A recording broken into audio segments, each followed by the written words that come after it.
Hi there everybody, welcome back to my channel. Welcome to this week's card of the week for Final Fantasy TCG, and today we're going to be talking about Lyse. Now Lyse was revealed in the Square Enix's card of the week, so I'm kind of riding on their coattails a little bit and doing one of my own. But Lyse reads as follows. She is a 3 CP 7000 power forward that belongs to the Scion of the 7th Dawn but is fire, and you cannot play Lyse or card name either while already in control of either character. Well, that's a bit of a spoiler for Final Fantasy XIV for those of you who haven't played it already. The forwards other than Lyse you control gain 1000 power. If you have received 5 points of damage or more, the forwards you control gain 2000 power instead. Now, before I carry on, I do want to know that it is 100% confirmed that Lyse does herself gain 2000 power once you've received 5 points of damage or more. And then Dragon Kick, which is her S ability, is simply S, dial, choose a forward and deal it 8000 damage. Now, it's actually very difficult to fully analyse the capabilities of Lyse within Scion of the 7th Dawn as a deck, because currently she's the only fire Scion of the 7th Dawn.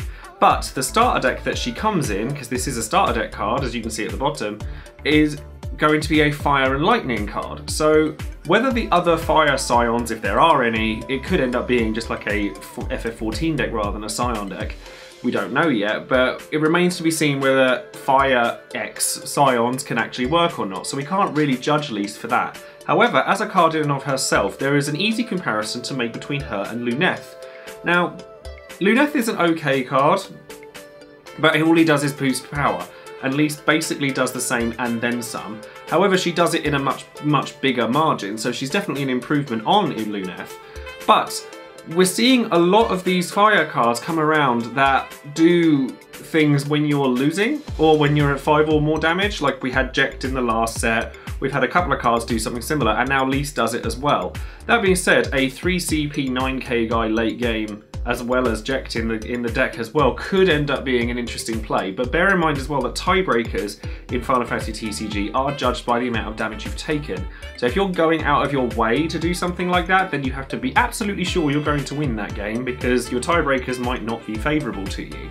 But she's also like another power booster, which Fire has quite a lot of at this point. We have Lyse, we have Luneth, we have Lebro, and then there's other ones like Godot as well, who like can boost smaller guys, and I think that that's probably the best home for a card like Lyse right now, because if all of your cards are doing something like that, then that's certainly a way to go about it.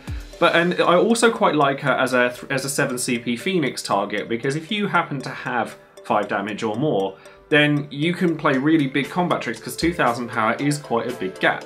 However, on the negative side of things, she does a lot of what Fire already does, and I've said this in videos before, and I will say it again, Fire needs something new to compete at the same level as some of the other elements that we have, and I don't think Lyse on her own is going to do that for it.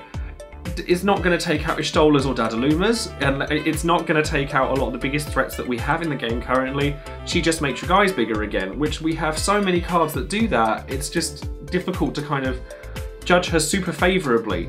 But in like an aggro fire deck, yeah, she'll probably be pretty useful. If you put her alongside cheaper forwards like Sol, for example, or Warrior of Light, things like that, then she could be really, really useful. But I just want to see how fast that deck has to be and how big your forwards have to get in order for it to be able to compete with your Wind Earth, your Water, your Wind Water, your Mono Wind, stuff like that, because currently Fire is very much putting all its eggs in one basket, and I really hope that it starts spreading itself out a bit more.